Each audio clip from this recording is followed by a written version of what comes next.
The call from the stars. The Titan monitoring station hung silently in Earth's orbit, its vast array of sensors constantly reaching out into the darkness of space. Inside, Lieutenant Maya Chen stifled a yawn as she watched data streams crawl across her screen. 4 hours into her 12-hour shift, and the most exciting thing to happen was the coffee machine breaking down. Another thrilling day protecting humanity from the vast nothingness of space, she muttered, stretching her arms above her head. Her station partner, technical specialist Raj Patel, chuckled without looking up from his terminal. Better boredom than the alternative. The console between them suddenly flashed red, a shrill alert cutting through the ambient hum of the station. Both officers snapped to attention, all traces of fatigue vanishing instantly. "What the hell is that?" Raj asked, fingers already dancing across his interface. Maya's eyes widened as she analyzed the incoming signal. "It's not one of ours. Frequency pattern doesn't match anything in our database." She adjusted parameters, enhancing the transmission. "It's definitely artificial and repeating with mathematical precision." Station Commander Sarah Lockhart was behind them within moments, her weathered face illuminated by the pulsing alert. "Translation algorithms running." "Yes, ma'am," Maya confirmed. "Signal origin approximately 36 light-years out, Epsilon Eridani sector." "The Meridian territory," Raj added, his voice dropping slightly. The three exchanged significant looks. The Meridians were one of the few alien species humanity had established peaceful relations with, brilliant scientists and philosophers who had initially approached Earth with cautious curiosity. Unlike many galactic civilizations, they hadn't dismissed humans outright as barbaric deathworlders. The translation matrix finally processed the signal, converting it to text and audio. "To all sentient beings who value life. The Concordium forces have breached our outer colonies. They destroy without provocation. Our defenses fall. We are peaceful. We cannot withstand this assault. Please, if any can hear, aid us. Meridian Central sends this plea to the stars." Commander Lockhart's jaw tightened. "Verify authenticity." "Signal pattern matches known Meridian communication protocols," Maya confirmed after a moment. "This is genuine, Commander." Within an hour, the signal was being analyzed in the United Earth Defense Council chambers. Admiral Helena Reeves stood before the assembled representatives, her uniform crisp despite being called from sleep.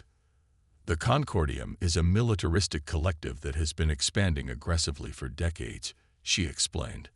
"Until now, they've avoided direct confrontation with established civilizations, preferring to absorb less developed worlds. And now they're attacking the Meridians," asked the representative from the African Union. "Why?" "The Meridians pose no threat." Dr. Elias Cohen, head of xenoanthropology, cleared his throat. "The Meridians recently made breakthroughs in gravitational manipulation technology. The applications are primarily medical and scientific, but could be weaponized," finished Admiral Reeves. "The Concordium doesn't permit technological advantages they don't possess." The chamber fell silent as the implications settled over them. "What do the Meridians expect us to do?" asked the European Federation representative. "They know our technological limitations. To them, we're barely out of our Stone Age." A bitter laugh escaped from General Kaido Tanaka. "True, most galactic species consider us primitive savages. Deathworlders, they call us, as if surviving on a high-gravity planet with extreme weather and predators is something to be ashamed of. That's exactly why we should help," Admiral Reeves countered. "The galaxy thinks our primitive technology and savage physiology make us inferior. The Meridians were among the few willing to treat us as equals." The Chinese representative leaned forward.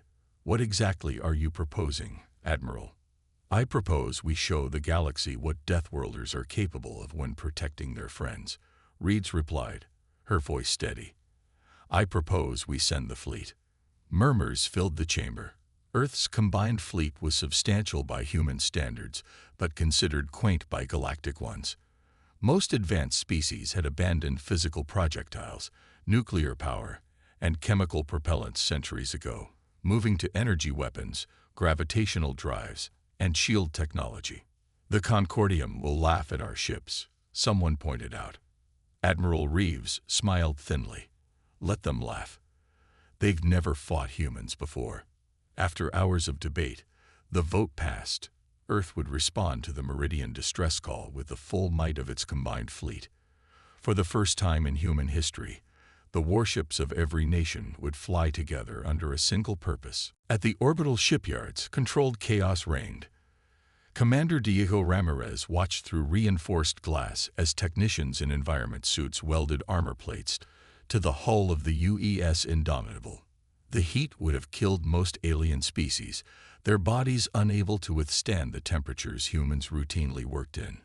Final ammunition loading complete, reported his XO, Commander Aisha Okafor. Railgun capacitors charged and missile bays at full capacity. Diego nodded, scanning the readiness reports. And the new modifications. Aisha grinned. The EMP shielding is installed on all critical systems. If the Concordium tries to disable us with electromagnetic pulses, like they did the Vega colony, they're in for a surprise. Good. They think our reliance on electronic systems rather than neural interfaces is primitive. Let's show them that primitive can be effective. Throughout the shipyards, similar scenes played out. Russian heavy assault ships loaded with tactical nuclear missiles, weapons most species considered barbarically crude. Chinese stealth vessels with carbon fiber hulls that confused advanced sensors expecting metallic or energy signatures. Indian carrier ships prepared to launch swarms of small attack craft, a strategy alien tacticians had dismissed as inefficient. Across the fleet, Marines trained in powered armor suits that ran on miniaturized nuclear batteries. By alien standards, wearing such technology was insanely dangerous. By human standards, it was Tuesday. Admiral Reeves addressed the assembled fleet commanders from the bridge of the UES Everest, her flagship. The galaxy calls us Dithworlders, she began, her voice carrying to every ship.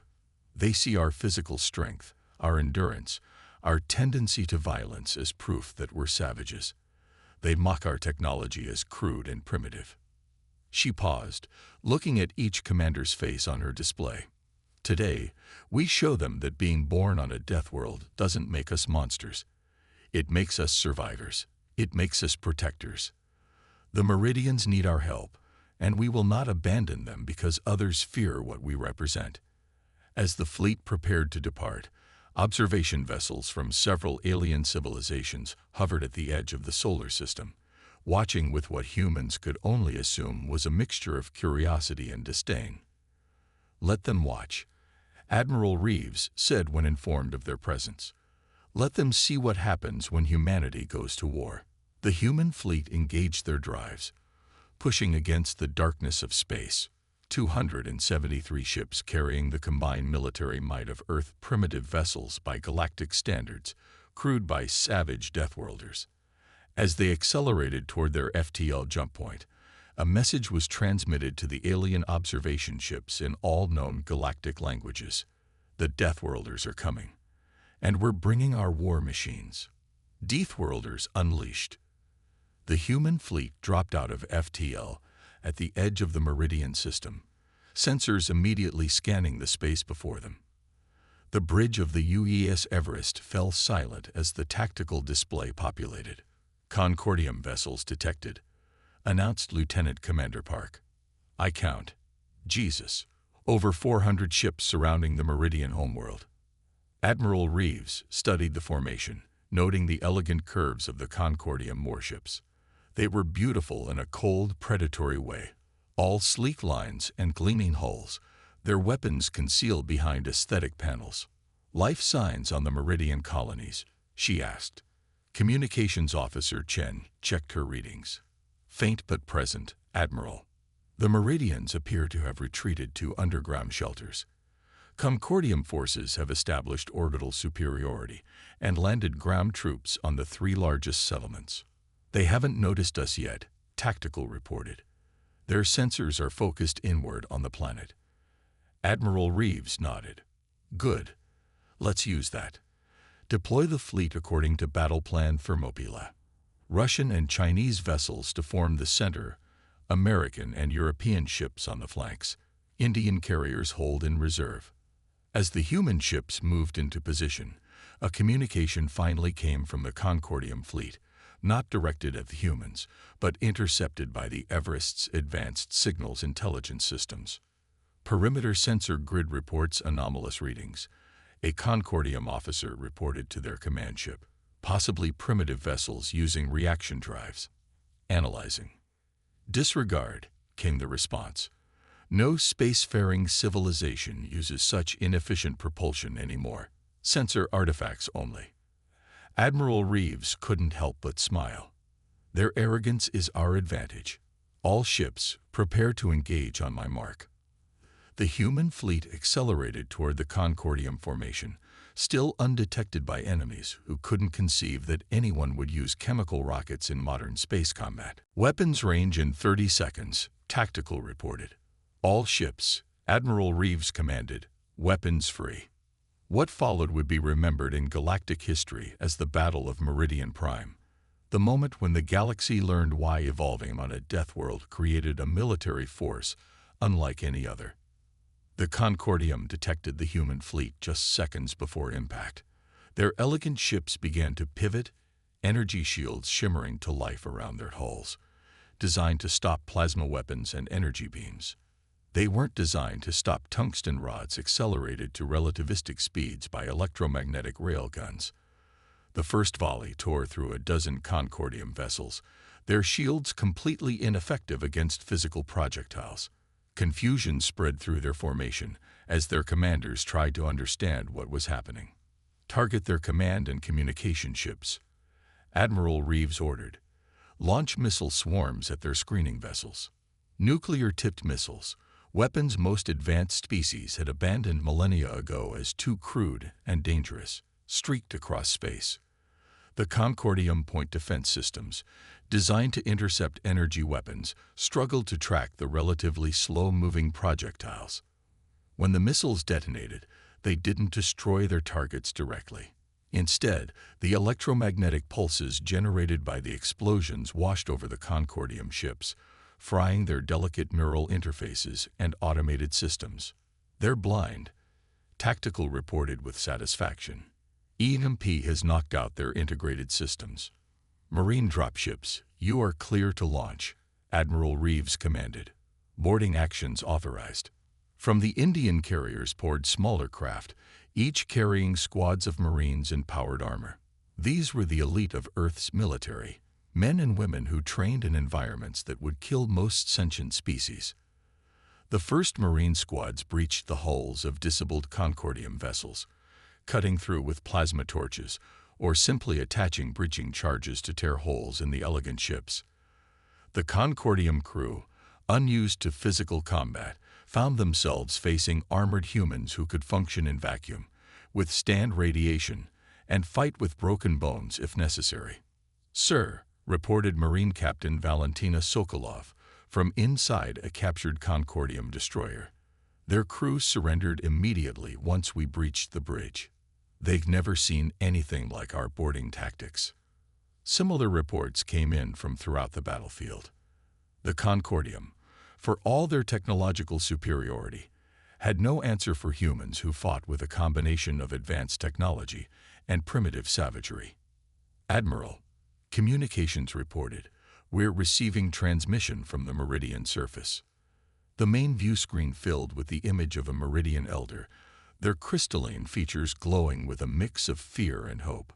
"Earth vessels," the elder spoke, their voice melodic despite the urgency. "You came. We did not believe. The galaxy says you are primitive, yet you fight against the Concordium when advanced civilizations would not. We came because you needed help." Admiral Reeves responded simply. "That's what friends do." The Meridian's crystalline features shimmered, their equivalent of emotional tears.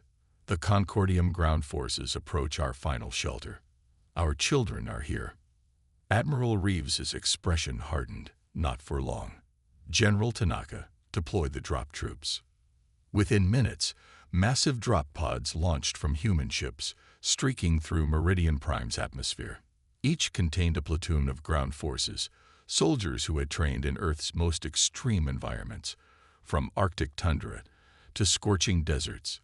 The Concordium ground forces, advancing confidently toward the Meridian shelter, suddenly found themselves under attack from all sides. Human soldiers in powered armor moved with shocking speed, their primitive projectile weapons ignoring the personal shields the Concordium troops relied on. Lieutenant Emma Rodriguez led her platoon through the elegant crystal forests surrounding the main Meridian shelter. The Concordium troops had established a perimeter of energy barriers that would stop any energy weapon. Rodriguez smiled behind her helmet visor. "Old school," she muttered, shouldering a grenade launcher that fired simple high-explosive rounds, just like they taught us at the academy. The explosive projectiles sailed through the energy barriers, detonating among the shocked Concordium soldiers. Rodriguez's troops charged forward, engaging in close combat where their superior physical strength, a product of evolving on a high-gravity world, gave them an overwhelming advantage. Within hours, the ground battle was over. The surviving Concordium forces retreated to their landing craft, only to find the orbital space controlled by human vessels. Admiral Reeves stood on the bridge of the Everest, watching as the remaining Concordium ships broke formation, fleeing the system. "Should we pursue?" asked her XO. Reeves shook her head. "No, they've learned their lesson, and they'll spread the word." On the Meridian surface, humans and Meridians worked together to repair the damage from the invasion. Meridian healers, masters of biological science, treated injured human soldiers with technology that accelerated natural healing. Human engineers helped rebuild damaged structures with practical solutions that the more theoretical Meridians might never have considered. A week after the battle, a formal ceremony was held in the Great Crystal Hall of the Meridian capital. Representatives from a dozen alien civilizations attended, many of which had previously dismissed humans as primitive Deathworlders. Elder Valix, the Meridian leader, addressed the assembly, their crystalline form glowing brilliantly. "Today marks a new understanding in our galaxy," they announced. "For too long, we have judged species by their technology, by the gentleness of their homeworlds, by their conformity to our expectations of civilization." The elder gestured to where Admiral Reeves stood with her officers. "Humans come from a world that would kill most of us within minutes. They evolved among predators, through ice ages and natural disasters. Their bodies can withstand radiation, trauma, and toxins that would end our existence. Their technology relies on principles many of us abandoned as crude or inefficient." Valix's voice grew stronger. "And yet, when we called for help, when the Concordium threatened our children, it was these primitive Deathworlders who answered. They did not come to conquer but to protect. They did not use their strength to dominate but to defend." The elder turned to Admiral Reeves. "The galaxy has misunderstood humanity. Being adapted to survive on a death world doesn't make you monsters. It makes you the perfect guardians." Admiral Reeves stepped forward, her voice carrying through the crystal hall. "Humans have a saying, 'Hard times create strong people.' Earth tried to kill us for millions of years, so we learned to be strong. But strength without compassion, without the desire to protect others, is meaningless." She looked around at the assembled aliens, many of whom had evolved on gentle worlds with few natural threats. "You call us Deathworlders, as if it's something to be ashamed of. We wear that title with pride, because when death comes for those we care about, we stand in its way." As the human fleet prepared to return to Earth, observation ships from dozens of alien civilizations gathered to watch their departure. But this time, they weren't observing with disdain or curiosity. They watched with respect. The message that spread across the galaxy was no longer one of fear. The Deathworlders had come not to conquer, but to protect. And the galaxy was safer for it. "Would you like me to make any adjustments to the story? I can modify it to better match your vision if needed." The diplomatic aftermath. 3 months after the Battle of Meridian Prime, Earth had changed. Alien vessels now regularly appeared in orbit, diplomatic missions from species that had previously avoided contact with the primitive Deathworlders.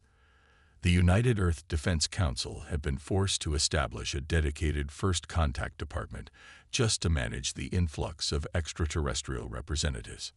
Admiral Helena Reeves stood at the window of her office in Geneva, watching rain streak down the glass as she contemplated the reports on her desk. The aftermath of Meridian had been more complex than anyone anticipated. "Admiral, your next appointment has arrived," her aide announced over the intercom. "Send them in," Reeves replied, turning from the window. Ambassador Zethrax of the Galactic Concordat entered, a tall, willowy being with iridescent skin and 4 arms. The Concordat was one of the oldest political entities in the galaxy, a loose federation of species that had previously considered humans barely worth acknowledgement. "Ambassador," Reeves greeted with a diplomatic nod. "Thank you for coming." "Admiral Reeves," Zethrax responded, voice melodious despite the translator. "The Concordat appreciates your willingness to meet during such transitional times." They settled into chairs designed to accommodate various alien physiologies. Another recent adaptation. "I'll be direct," Ambassador Reeves said. "Your government's sudden interest in formal relations with Earth seems opportunistic given recent events." Zethrax's skin rippled, their species equivalent of a thoughtful expression. "The Concordat recognizes that our assessment of humanity was flawed. The defense of Meridian Prime demonstrated capabilities we had not anticipated." "You mean our willingness to fight," Reeves corrected, "or our effectiveness with primitive weapons?" "Both," Zethrax admitted. "For millennia, the evolutionary path of galactic species has trended toward increased intelligence and decreased physical resilience. Most advanced civilizations evolved on worlds with stable climates and few predators, while we fought our way up the food chain on a planet that tried to kill us daily," Reeves finished. "Precisely. The Concordium believed their technological superiority made them invincible. You proved otherwise." Reeves leaned forward. "What does the Concordat want, Ambassador?" "Alliance," Zethrax stated simply. "The Concordium's defeat has created power vacuums throughout 3 sectors. Less advanced species are vulnerable. The Concordat proposes a joint protection initiative with Earth as the primary security force. You want to use us as your military," Reeves translated, eyes narrowing. "We want to combine our strengths," Zethrax countered. "Your physical capabilities and tactical innovation with our technological advancement and diplomatic networks." Before Reeves could respond, her secure terminal chimed with an emergency alert. "Excuse me," she said, accepting the transmission. The face of Commander Aisha Okafor appeared on screen, her expression grave. "Admiral, we've detected multiple Concordium warships entering the Ta City system. They've blockaded the human research outpost." "Casualties?" Reeves asked sharply. "None yet. They're broadcasting demands for our immediate withdrawal from what they claim is their territory." Reeves glanced at Ambassador Zethrax, whose skin had paled. "I assume your government wasn't informed of this action." "This is unexpected," Zethrax admitted. "The Concordium agreed to ceasefire negotiations after Meridian. Apparently some factions didn't get the memo," Reeves muttered. "Commander, put the fleet on alert status. I'll be at command in 15 minutes. After ending the transmission, she turned back to the ambassador. "It seems our discussion will have to continue another time." "Admiral," Zethrax said urgently, "the Concordat can provide technological assistance. Their shield configurations have likely been modified to counter your projectile weapons." Reeves paused, studying the alien diplomat. "Why help us now?" "Because the Concordium does not forgive defeats," Zethrax replied solemnly. "What began at Meridian will escalate. The galaxy is watching to see if humanity's victory was skill or luck. And the Concordat is watching to see if humans fight only for themselves, or if you truly are the protectors you claim to be." Within an hour, Admiral Reeves stood in Earth's Defense Command Center, evaluating the tactical situation at Ta City. The research outpost housed 200 civilians studying an abandoned alien ruin, hardly a military target. Concordium Force consists of 7 capital ships and 14 support vessels, reported General Tanaka. They've demanded our personnel evacuate within 12 hours before they cleanse the facility. Options? Reeves asked, looking around the table. The nearest battle group is 18 hours away at maximum speed. Commander Diego Ramirez replied, "We can't get there in time with sufficient force." Lieutenant Maya Chen, the officer who had first detected the Meridian distress signal, cleared her throat. "There is one option, Admiral." The UEA's Hermes completed its refit with the experimental quantum communication array. It's docked at Luna Base. The QCA is untested beyond our solar system. General Tanaka objected. It's based on Meridian technology they shared after we saved their planet. Chen countered. Their simulations confirm it should work. Admiral Reeves considered the possibilities. If it works, we could coordinate a response with the Meridians. Their system is only 6 light hours from Ta City. The Hermes can reach Ta City in 10 hours at emergency speed. Commander Ramirez noted. It wouldn't be enough to fight, but enough to show the Concordium we won't be intimidated. Reeves finished. She turned to Ambassador Zethrax, who had accompanied her to the command center. "You said you wanted to combine our strengths. Here's your chance to prove it." The quantum gambit. The UEA's Hermes streaked through space, pushing its experimental drive system beyond recommended parameters. In the ship's command center, Captain Layla Sharif monitored the status of the quantum communication array, technology that theoretically allowed instantaneous communication across vast distances, bypassing the normal light speed limitations. QCA power level stable, reported Lieutenant Gomes from the engineering station. Meridian calibration algorithms are compensating for the spatial distortion. Captain Sharif nodded. Status of the Ta City outpost.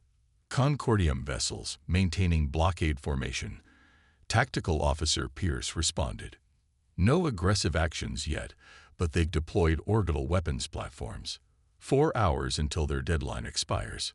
We'll reach the system in just under 6 hours, Sharif noted grimly. Not soon enough to evacuate our people. Captain. Communications called out. We're receiving a transmission through the QCA. It's Admiral Reeves. The main view screen flickered, then stabilized, showing Admiral Reeves at Earth Command. The image was slightly distorted but clear. The first successful, faster-than-light communication in human history. Captain Sharif, do you read me?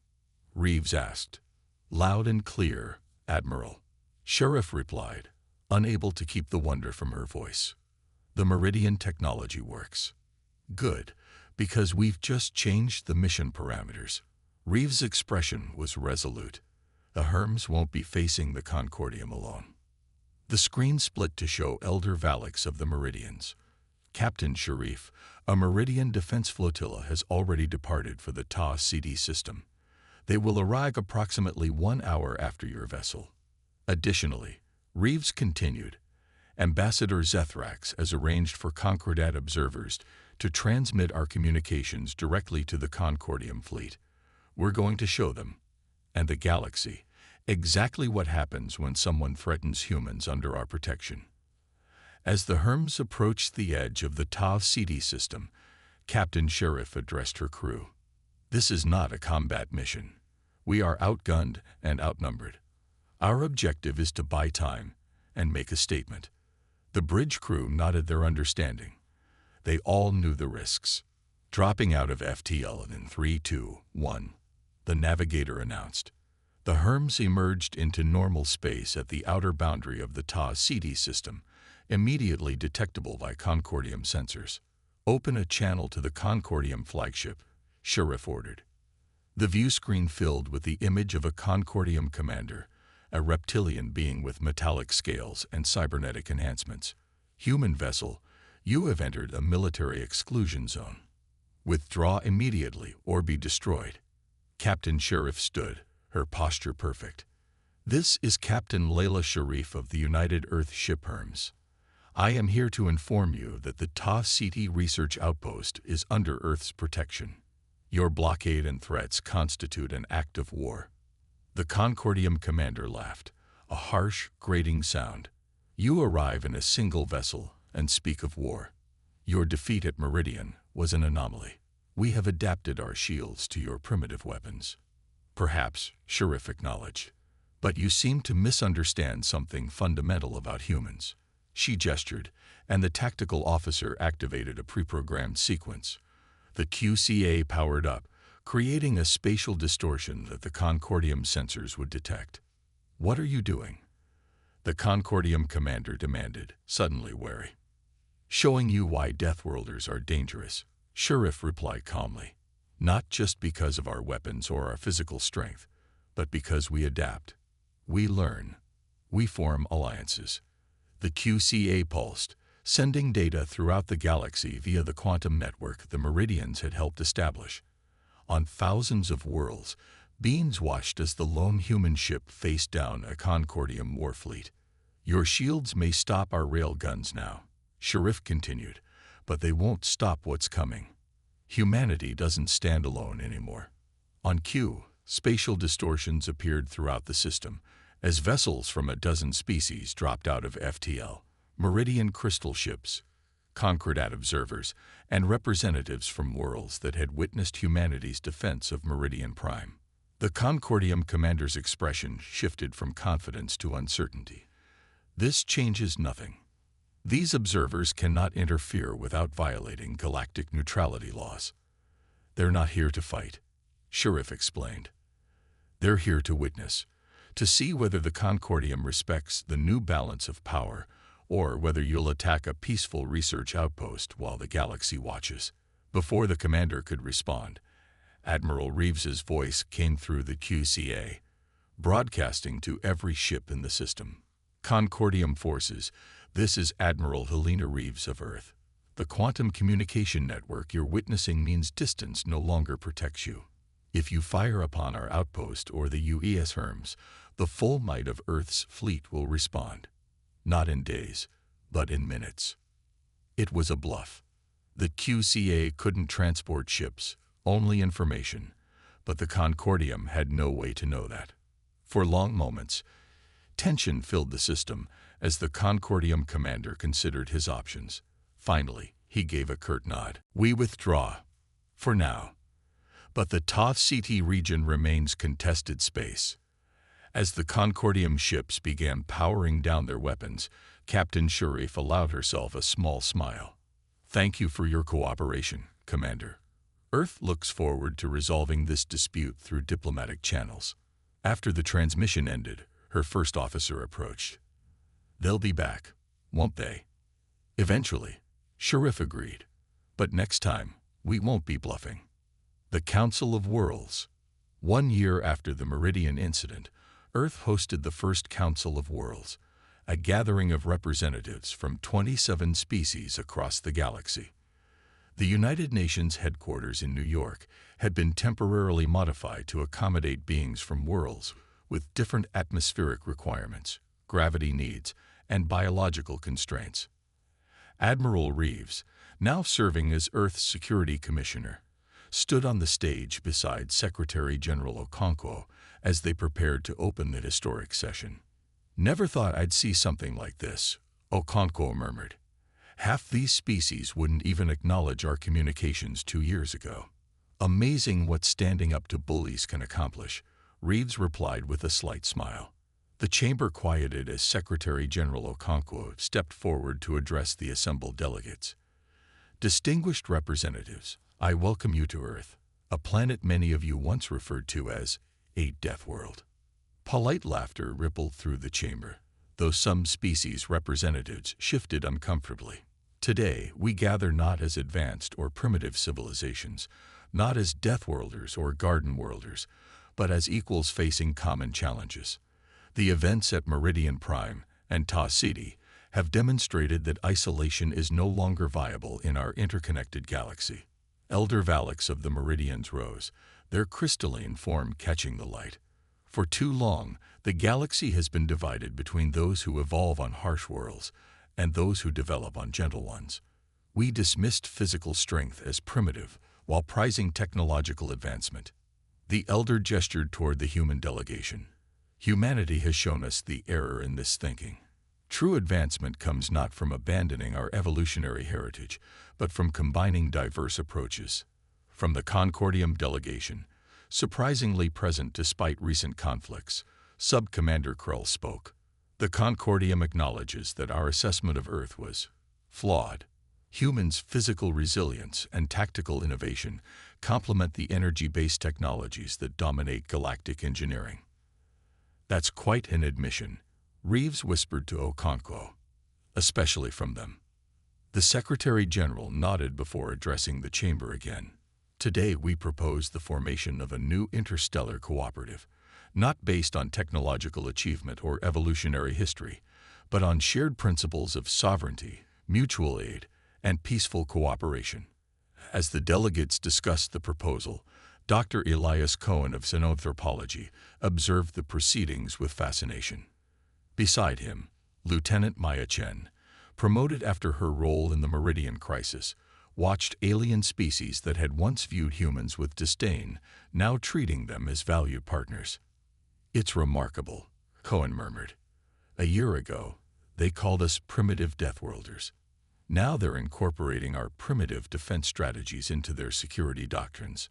And we're adopting their advanced technologies," Chen pointed out. "The quantum communication network has already revolutionized our scientific research." "That's the point, isn't it?" Cohen replied. "Everyone evolves to suit their environment. Humans evolved physical resilience and adaptability because Earth demanded it. Species from more stable worlds focused on technological advancement because they could. And now we all benefit from both approaches," Chen finished. The formal signing of the Galactic Cooperation Charter took place 3 days later. As representatives from 27 worlds affixed their signatures or biological equivalents to the document, Admiral Reeves stood with Captain Sharif of the Herms watching the historic moment. "Not bad for primitive deathworlders," Sharif remarked. Reeves smiled. "It turns out that being from a death world didn't make us monsters after all. It made us exactly what the galaxy needed, protectors who understand that strength comes with responsibility." As the ceremony concluded, Ambassador Zethrax approached the 2 human officers. "The Concordats Analysis Division has completed a fascinating study. Would you care to hear its conclusion?" "Of course," Reeves replied. "They determined that humanity's greatest strength isn't your physical resilience or your tactical innovation, though both are remarkable," Zethrax explained. "It's your capacity to turn adversaries into allies." The ambassador gestured around the chamber, where former enemies now engaged in productive dialogue. "In just 1 year, you've transformed the galaxy's power structure not through conquest, but through protection. Species that feared you now seek your alliance. Those that dismissed you now study your methods. That's the difference between evolving on a garden world and a death world," Reeves observed. "When your entire evolutionary history is shaped by overcoming threats, you learn that cooperation often works better than conflict." "Indeed," Zethrax agreed. "The galaxy has misinterpreted deathworlder as meaning violent or primitive. Perhaps what it really means is survivor. And now, thanks to your example, we might all survive a little better together." As the delegates departed Earth to return to their homeworlds, they carried with them a new understanding of the species they had once dismissed as primitive savages. The message spread throughout the galaxy, changing perceptions wherever it went. The deathworlders of Earth had proven that true strength lies not in domination, but in protection. Not in technological superiority, but in the willingness to stand for others. And in doing so, they had transformed from feared outsiders to respected guardians of a more united galaxy. For humanity, being called deathworlders was no longer an insult to be resented, but a title to be worn with pride.